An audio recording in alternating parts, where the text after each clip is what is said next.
I think when you build something, you need to build it because you feel it. And general, honest intention and honest to God, not knowing where we are going to go, how it will grow. Mariana Wehbe, welcome to the podcast. You are the founder of We Design Beirut, which is focusing a lot on the meaning of what the culture of Beirut and Lebanon, what it means. I created my home in Beirut and I created my life in Beirut. When was the first time you realized that Beirut is not just a home, but it's your mission? And I had a dear friend who's an artist and he said, you know, I'm doing all these projects in Saudi and in Qatar and in here, and Mariana, why aren't you there? For that moment, truly, I questioned myself and I looked at him and I said, and I think my purpose is Lebanon. Why is it important that you show the process and not only the outcome? Showing the process through artisans, through the workers, giving them opportunities is of the utmost importance. A lot of the craft is not being passed down to generations. So bringing them forward is extremely important. Because when you go to Beirut, these people They're alive. are alive. Yeah. They don't care what this noise is around them. It's here and now, and we live for today. Beirut and Lebanon has the most stunning history and architecture that so many people, even ourselves, even the Lebanese, are still yet to discover.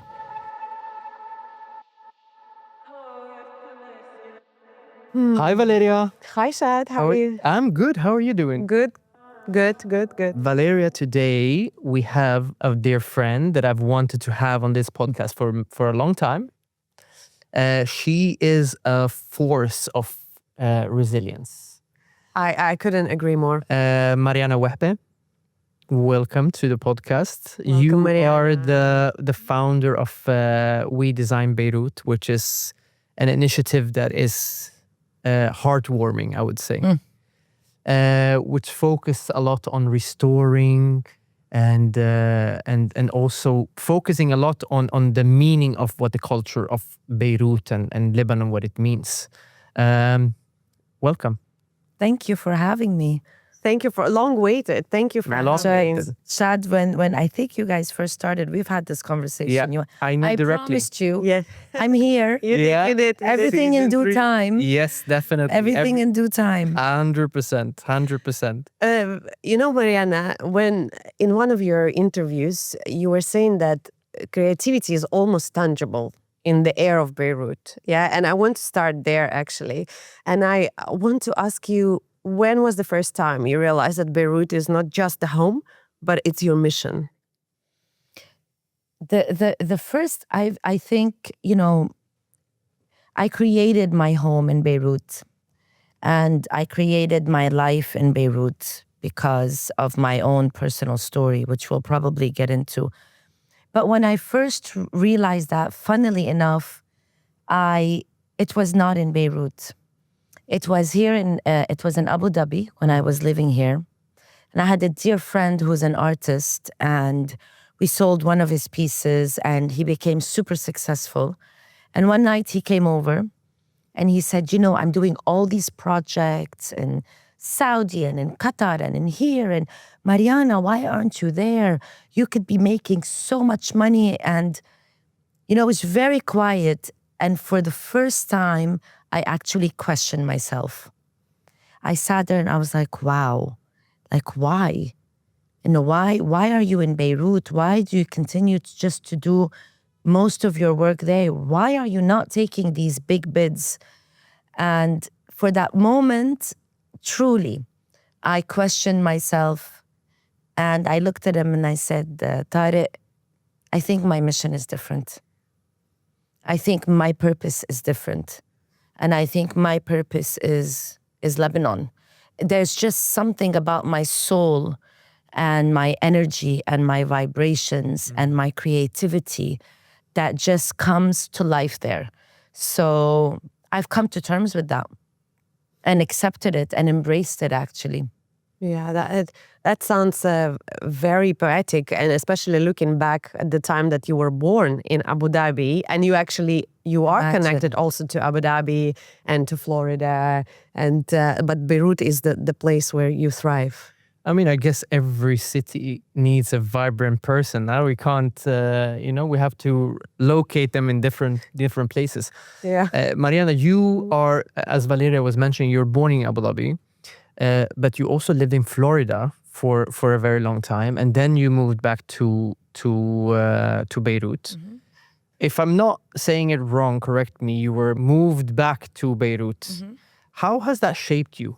Yeah, so I was born in Abu Dhabi, and Abu Dhabi played a huge role in my life after the explosion. So I was born in Abu Dhabi. I left Abu Dhabi when I was a year and a half. Never, touched that land again. Never knew what it was. Like when I would say I'm born in Abu Dhabi, it's like saying, well, I was born in Honolulu. Like it didn't. So when I was 17, I wanted to study archaeology and Egyptology. Wow. Never been to the Middle East. And my grandmother had, we're immigrants from the South, and I'm raised by my grandmother. And she's worried about me, and it's understandable. And this is what she knows. So I was a junior in high school, and my grandmother decided to send me back to Beirut to meet my mom at 17, Wow. saying that my mom was sick and I would be back in 2 weeks. But I lived in America for about 16 years on a 3 months immigrant visa. And when I landed in Beirut, I understood that I could never go back because there was no embassy. And even if there was, the embassy would never give me a visa again. But life comes, and my life at least is just really funny. I ended up working for DHL and representing the American embassy years later, and I got a visa. But that's another story. Yeah, what a funny circle, Yes. What an irony. Yeah. Yes, so I can say that this was one of the best things that ever happened in my life, and one of the worst. I had to do a lot of therapy for abandonment, and I still do. And I think now that I look back, it was like the universe was saying, and God, I'm going to do something to you that's going to be really, really, really hard. And I'm going to sprinkle some good stuff to not make you feel it. And then you're going to deal with it. And then you're going to look back and be like, oh my God, thank you. I am so glad that I live in Lebanon and in the Middle East and not where I grew up. I am so glad that I speak my language, that I am true to my Arabness. I am so glad for that. So I'll take and hold my story and the pain that I went through. It's very interesting as well how life sometimes, or God or universe, plays the cards, right? And everything just goes around the circle. But what I wanted to ask you is that, do you think you would be the same person if you actually stayed, and that you would do the same what you're doing currently in life if you stayed in Florida?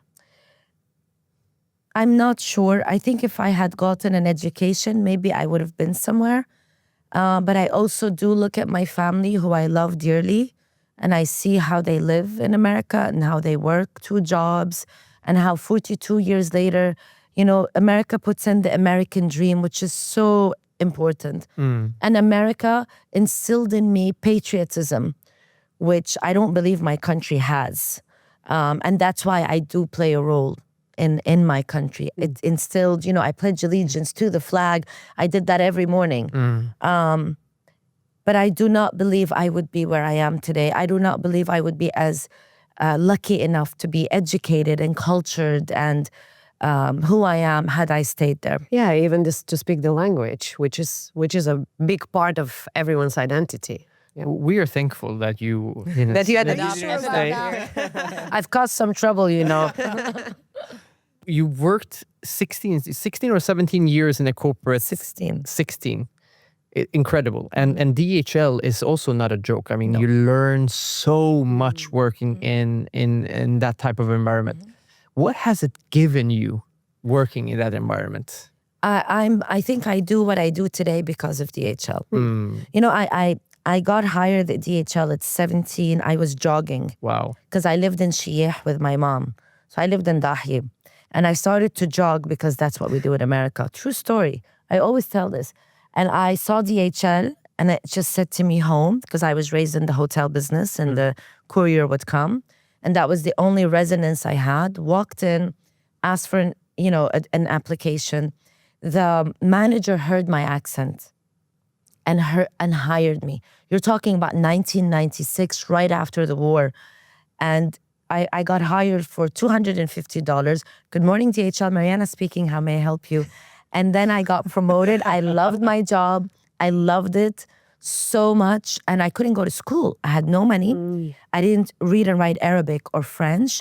It was only private schools. Like, it was impossible. I didn't finish high school. So you can forget about the whole thing. I stayed with DHL for 16 years. They are my university. They taught me everything. I went up the ladder, down the ladder, up the ego as well. I had people who mentored me and said, hey, be careful. You know, you could be on your way down. I had women who fought with me. I knew how to fight back. I knew how to take my place. I ran one of their biggest sales channels, and I'm a salesperson. Yeah. I realized, salespeople you don't teach them that. They're special innate. breed. It's definitely a gift. So DHL had taught me supply chain management, putting things in boxes, facilitating, going from A to B to C. And what we do today is very logistical. You have to have a procedure thinking, a system. And it was a German company. Well, it was American, then became German. It wasn't a joke. Yeah, that's actually was meant to be my next question. How does this experience in logistics and can influence actually creativity? Because it has to go hand in hand. The certain system and creativity. All the creatives, they need to have somebody hand in hand that could actually take that talent and navigate it in the right way. Do you think creativity exists without this system and logistics, actually? I think creativity does exist without it. If it depends how big or small you want to go. But as you grow, you will need a system. You will need an infrastructure for your business. But of course, you can be a great artist and, not want to, build on that. You could be a great designer and not want to think about your, warehousing or shipping but they need each other at some point, but not necessarily to survive. Something like institutional or something like a movement, which we're calling We Design a movement. It is a movement in a way. Needs both.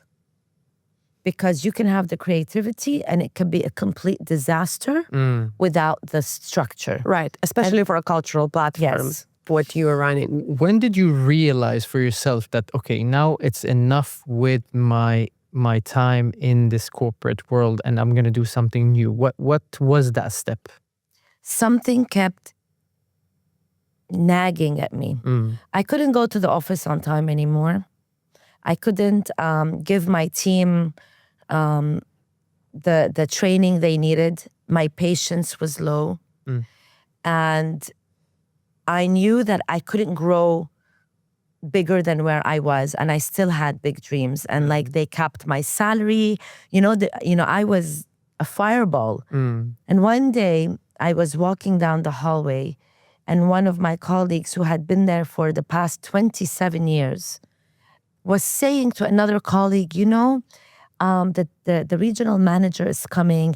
Do you think they're going to invite us to dinner? And then I was like, oof, there is no way I'm going to be here 27 years thinking if I'm going to be invited to a dinner or not, that this can be my only thought. And I resigned that day.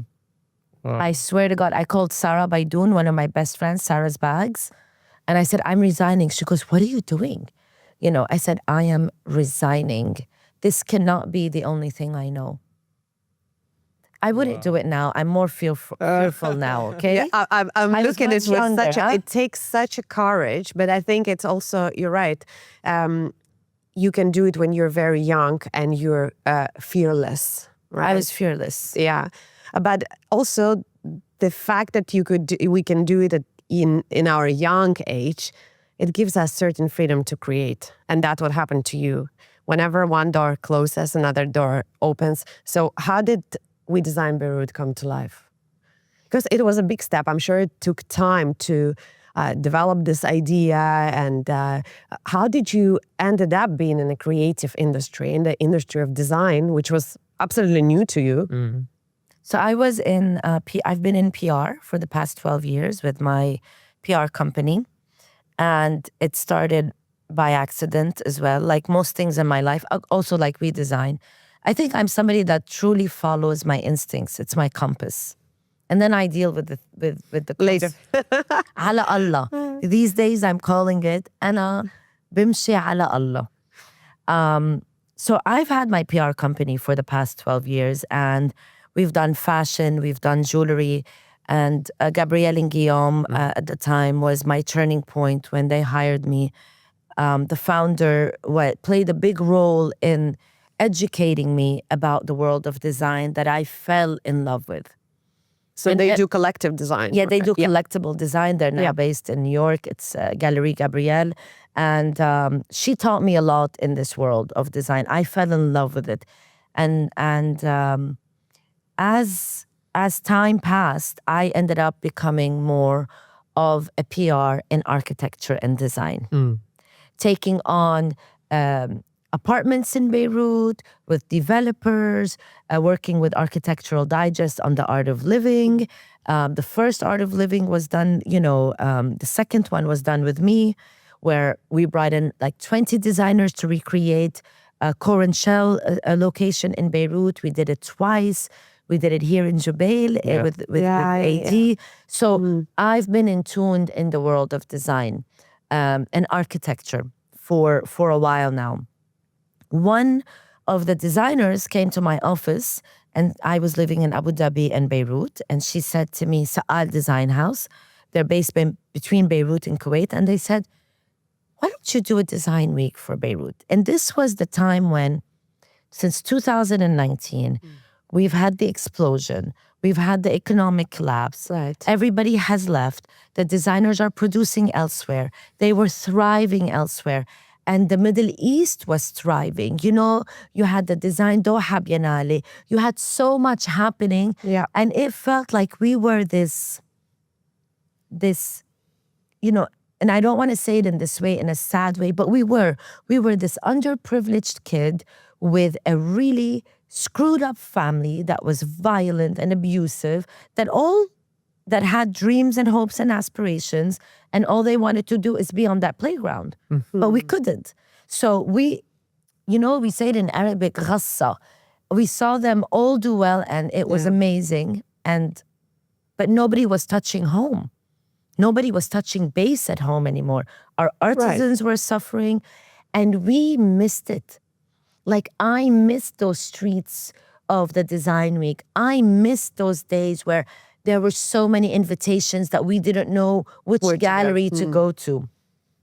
And I asked my girls in the office, I said, do you guys want to do this? You know what we are getting ourselves into. And they said, let's do it. They're Rola and Christina and Suhad, our director, the same day. I said, what would we call it? Let's call it. And I said, we. I said, what if we call it we, the people? Because we are the ones that keep coming back. We are the ones that rebuild. It's always us. It's the expats. It's the locals who stay. And called some friends, like Banana Monkey. And I said, I have no money. I have an idea. Would you do the branding? And if we get that, the funding, you'll be the first to be paid. I called Samir Al-Amin and asked him to, come on board as a partner, and he did for the past 2 editions. And we had people who said to us, just do it. Here's some funding. And we had others who said, who do they think they are? What do they know? Oh, there is always that. There's always noise. That The idea is it's about getting up. Just get up and try to do it. And I've had tons of experience in using locations. This is my passion. I've always looked at them, be like, I'm going to get that penthouse and I'm going to take that house and I'm going to bring people somewhere they've never been. Speaking about fearless. Yes, it became a part of who I am. So that played a big role in the integration of We Design, because Beirut and Lebanon has the most stunning history and architecture that so many people, even ourselves, even the Lebanese, are still yet to discover. It's funny how you said in the very beginning that whatever happens to Lebanon, it always comes back to life. And despite all the circumstances and series of these unfortunate events in the period of 5 years, you hosted We Design Beirut twice, which is, I think, inspirational. It's so inspiring to hear when you're talking, because also I've been to Beirut many times, and I always get the same feeling from someone that comes from outside. I'm Kurdish, I'm born and raised in Sweden, but we also, Kurdish people has a lot of background as well. Yes. And seeing a people in the Middle East, because when you go to Beirut, you have a wake-up call and you're like, these people They're alive. Are alive. Yeah. They don't, they don't care what this noise is around them. It's here and now, and we live for today, and we're gonna, resist for today. And it's so inspiring to see that. We do care. We really do, but at some point, and I don't know if it's inspiring as well, I think at some point there will be a study on us, a psychological, mental study on. Interesting to read that. Yes, because we've also let a lot happen to us by being this way. Yeah. It is a double-edged sword. By not really going into a revolution and sticking up for ourselves, and also by saying, what can we do? Halbalad, this country, there's nothing we can do. So you have that part, but then you also have the part where we have been through so much that we know almost what death is. And sometimes when you feel it and when you know it, something clicks in you. Yeah. And when it's on a scale of a country, it has created that vibration of we need to live. Is that when you realized that it wasn't just an idea, it was actually a mission to create something like that? The country and the city really needed something like We Design Beirut to thrive and to give it another reason, to flourish. We realized it when everybody started to get involved. And every single designer, person, supporter was like, what do you want us to do? In the first edition, I cannot tell you, we had the water for free. We had, I don't know, people were carrying water bottles and sending them. We forgot that we had no water in locations. We had volunteers. Some locations didn't even have people from our team. This is how small we were, honest to God.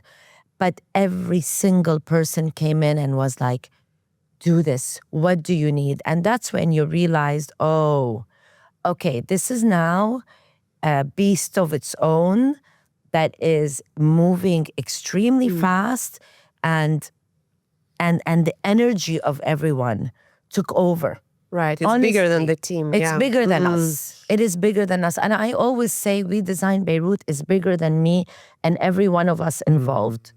And this has to be protected. It really has to be protected. It's beautiful. I remember when the first one came out, it was an explosion here in Dubai as well. Like everyone flew from Dubai to Beirut, first of all. We love Dubai. Everyone. Super supporters. Everyone Always talked about really. it. Mariana, I want to take you back to 2020. It's a period for Beirut that really shook you guys. It was the big explosion, devastating times, and in those devastating times, there was, I think, around 300,000 people that left the country and the city, and we had a lot of damage. 80,000 homes. 80,000 homes. Mhm. Wow. 216 passed away. 16,000 injured. When I believe also you were very much involved in when it happened. If you want, feel free to talk about it. But when that happened, what went through your mind and said, this is necessary for me to do for the country? It wasn't a thought. And that's why it was rebuilt so fast by the people. Mm. By the people. Yes, there was, corruption that went on. You're talking about, millions that came in. You're talking about everybody had a good intention. And then, of course, you had the few that took advantage, right? But I will tell you something. That day, ينذكر ما ينعاد لأي حدا بالكرة الأرضية is, for me, was the day of judgment. I mean, when it happened, we really thought we were dead. And when I was running those streets and you see people that are passed away in front of you and bloodied and you can do nothing and you're running to your home, to your children, and I kept saying, I kept apologizing. أنا بعتذر, and I could stop to no one. And it was the day of judgment, like no one. I was just trying to get to my daughter and also my ex-husband's home. And the next day, there was so much glass. We all went into our homes. We had it was so funny because we went, not funny, I mean, I'm laughing now, but it's just ridiculous. The girls that were in my office came over, and one of them is a dear friend. She's from Moscow, and she walked in. And then we just sat there going, what just happened? There's nothing in the house. There's nothing. Oh my God. And she walks into the kitchen and she moves the glass and opens the fridge and she goes, do you have some wine? I'm like, yeah. And Marwa Darazi was my PA at the time, was this beautiful PR company, was lying on the floor because she had 300 kilos of glass that fell on her that I lifted. Like I was hearing her saying, please don't leave me. And it was really, really the day of judgment. We couldn't take her to the hospital. So she was lying down, house is exposed. And we're like, okay, let's have a glass of wine. We had a glass of wine, woke up. Actually, we didn't sleep. And all you could hear are hundreds of people, thousands, on the streets cleaning the glass. Wow. So you could, for days, we would hear, because all of us were trying to clean something and it was just glass. There was no way for you to be a human in this situation and not say you want to do something. At the time, Nancy as well, who is the founder of, Gallery Gabrielle, her whole house exploded. She's on the 27th floor. And Be a slap as well. Pia slapped completely. They had injuries there. And she had actually come over in the morning and we were like, okay, we need to do something. It wasn't a question. Or a choice, yeah. It was not questionable. It was like, how do we? And I was very active during the revolution. I was extremely vocal, extremely active. And when the explosion happened, people were saying to me, we want to support you. We don't want to send anything to the government. What do we do? This is where Bebu Shabek, the initiative, came about. Right. Under the windows and doors where you guys repair the the city. students from universities to do that are architecture and design students. Do you think that craftsmanship and design becomes essential and vital when in times of crisis like this? 100%. Because everything else is uncertain. What is next, right? So you go back to your identity and to what you know, and it is art and design, or craftsmanship. I would even say craftsmanship more than anything else. You know, the most important part of the craftsmanship that we learned, funnily enough, during the explosion is how do we preserve our homes that were from 1820 and 1905, because they were built architecturally different with the cedar wood, and like you had to get the right artisan that would, in Arabic, ikhayyitun, which is to sew like to back stitch, the wood. Okay, they don't really stitch it back, and we had to like pick up all of the wood and preserve it so we can bring it, because you don't find this wood anymore. And we understood that only the artisans and the architects of heritage understood how to do that. Also the ceilings, the paintings, the glass, the type of glass that was used. This is all artisan and craftsmanship that we actually don't see anymore. Yeah. And this is why we need to preserve whatever we have till now. You've mentioned that lots of funds were lost at some point when all this, circumstances, when everything was happening at that time in 2022 in Lebanon. Why didn't you choose to be supported by the government and go more independent and actually collaborate or ask for funds in a more independent way with a Swiss development funds rather than, working together with a Lebanon government? So the first edition, when we canceled 2 weeks before the opening, which was October 26th, we canceled around October 10th when we understood, the situation. We had paid a lot of our suppliers, so we lost $70,000. To us, that's a big deal. It was like 250. All of We Design Beirut, the first edition. 70,000 is like massive for us because we had paid salaries. We had to pay salaries again to reignite. All of this money is gone. You don't, Haida. And the insurance company did not want to, they were like, war. We're like, no. War is not in Lebanon yet. It wasn't. And we had to go legally with the insurance company. We got reimbursed, a small amount back. And then we had supporters who came back and said, okay, we'll figure this out. We brought in more sponsors. And you have to know that Lebanon is broke. And we do not want to be affiliated politically with anyone. I want to be free. And I know that my country is broke. And, there's no, with funding with the government, you don't even think about it. It's not a thought. It's like your broke parents. You don't go to that. You know what I mean? It's the honest Your truth. allegory, sorry. It's just, you don't go to them. My parents are broke. It wasn't a thought. But I want to really let you know that I want to make sure that we are as far away from politics as possible, as far away from being, noted that you are with this or that. Lebanon is complex. We Design is about bringing everybody together. It's about blurring the lines between rich and poor. We had public schools and private schools. It's about blurring the lines for these 5 days of what your political stance is, of what your religious background is, all of that. It's these 5 days of where we come together and maybe dream of what it feels like to coexist. And with design and art, sometimes it can be a little bit elitist, with all due respect, but you can also change someone's life. I know what it is to come from a place where you want to dream big, and these dreams can change your mindset 100%. and how you think. In terms of the Swiss Development Fund, we never knew it existed till the second edition. That's when we knew.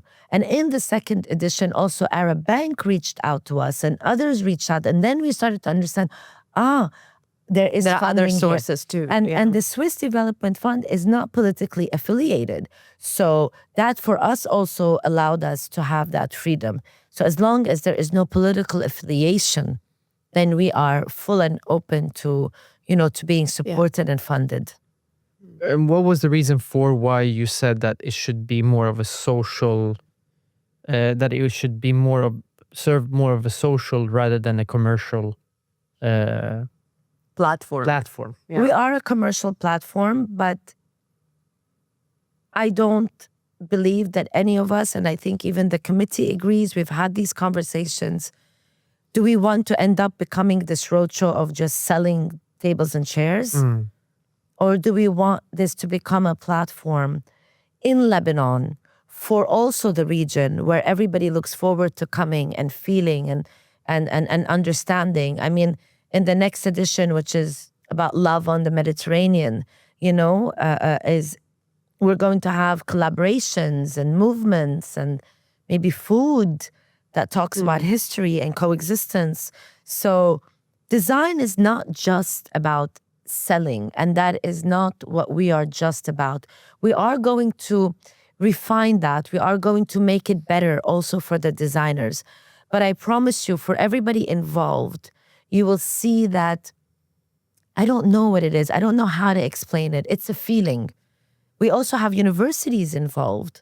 The university students are not selling. We fund that. We support that exhibition. So it's not always about the selling. We will have selling. We will have emerging designers and the established. But this is not the main core of what We Design Beirut is. Right, there should be some commercial aspect, and of course, in Absolutely. every fair And worldwide. for us to sustain ourselves, And of course, yeah. for the designers, to make it valid for them. But the whole thing is not just commercial. This is not a commercial fair. What is your take on criticism? I'm sure there are a lot of people who would say that, why is she doing that? She doesn't have a background in design. She's looking for fans. How can we trust her?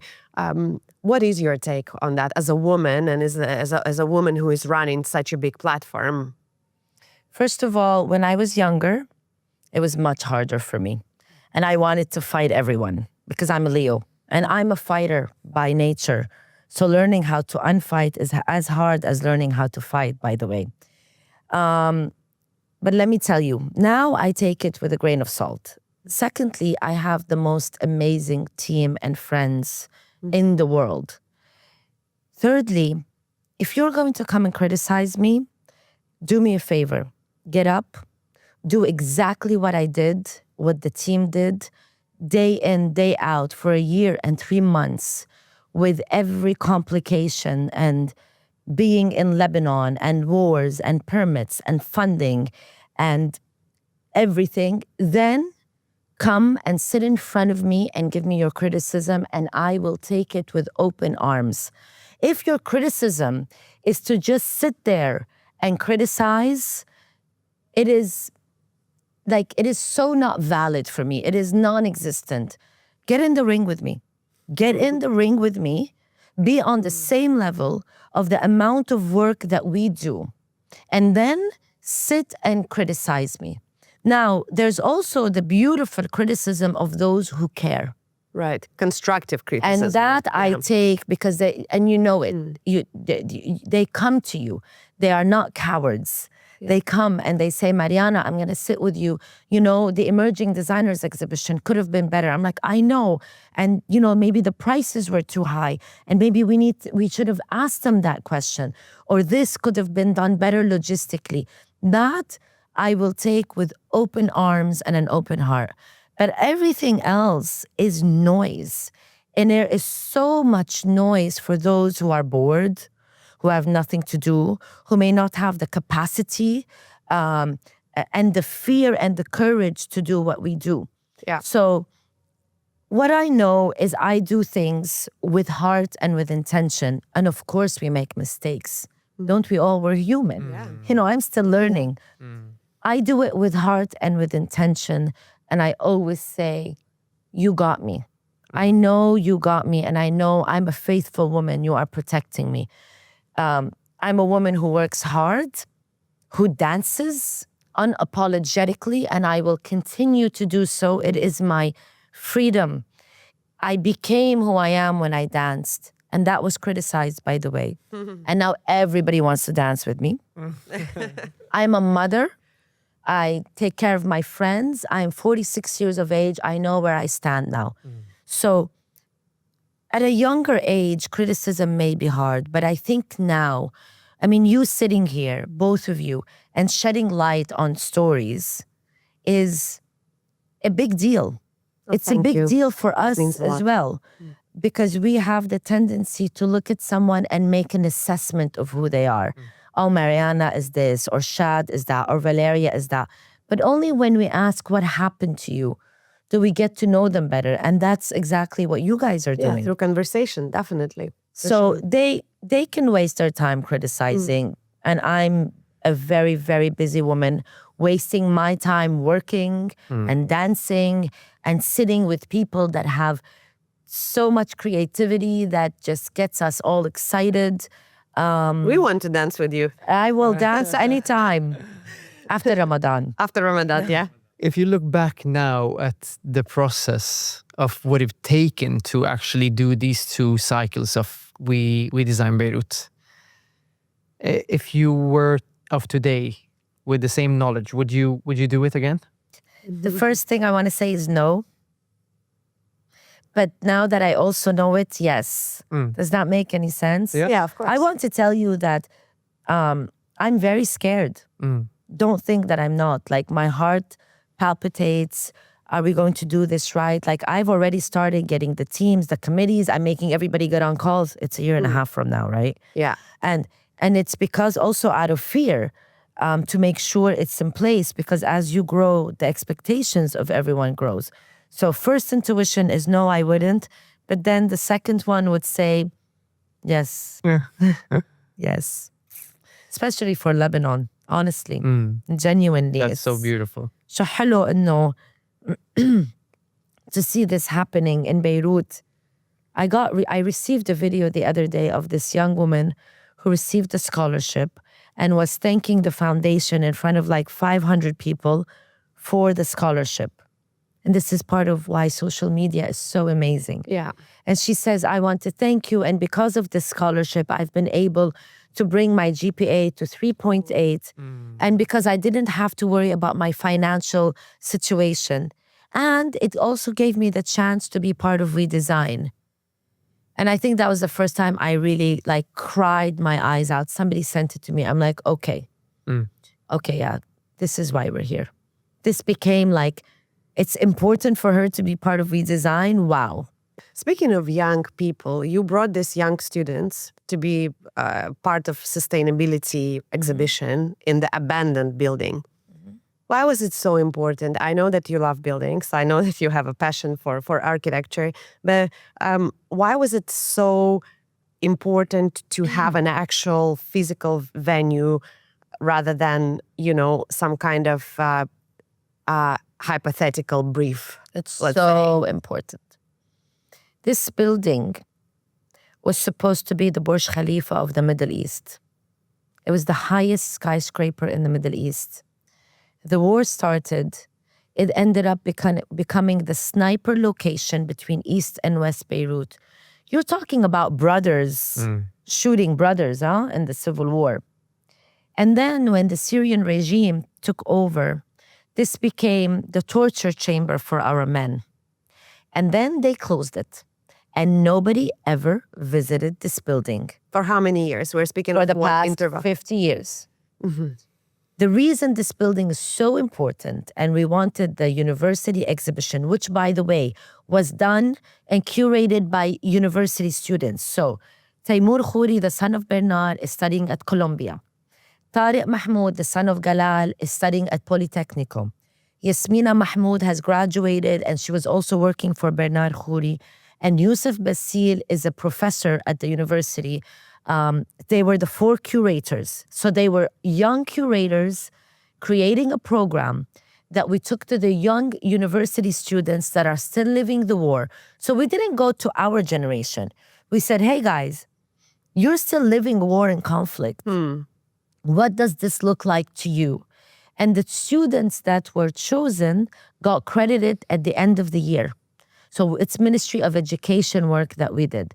This building, we pass by it almost every day as if nothing happened.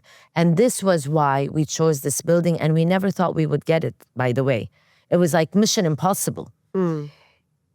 We wanted people to say and be reminded, first of all, of what happened there. Because when you go there, you feel it. And when you feel that, you say, I don't want this to happen again. And also to face what happened to us. Because we just keep going by. The war ended. We didn't sit in front of each other.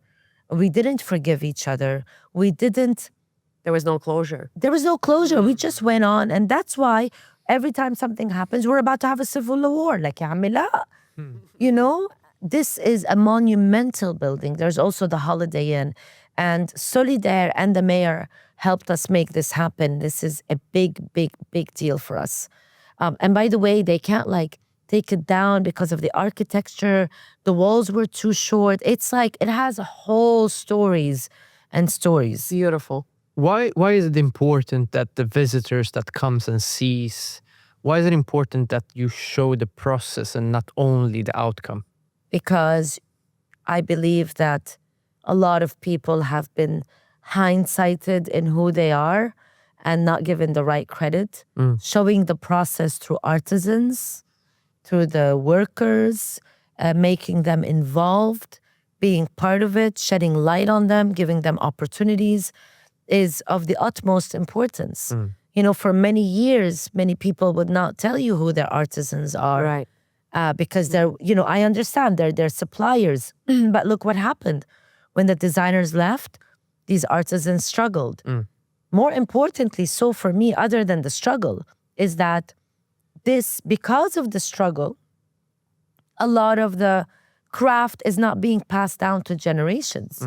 So bringing them forward is extremely important. And we will continue to bring forward those that work in the, you know, the sewers and the makers and the wood and maybe the chefs, and maybe, you know, we'll get into more the We Design of the next edition. We can say that, you know, like craftsmanship represents past, and students, they represent future. And the venues, obviously, memories. And history. History, memories. Could we say that We Design Beirut, you know, connect in time, all in one? I hope so. As a bigger purpose? I hope so. I hope so. I think, I mean, the only word that came to mind when all of this happened, it's just a movement. It created this energy, this vibration in the city.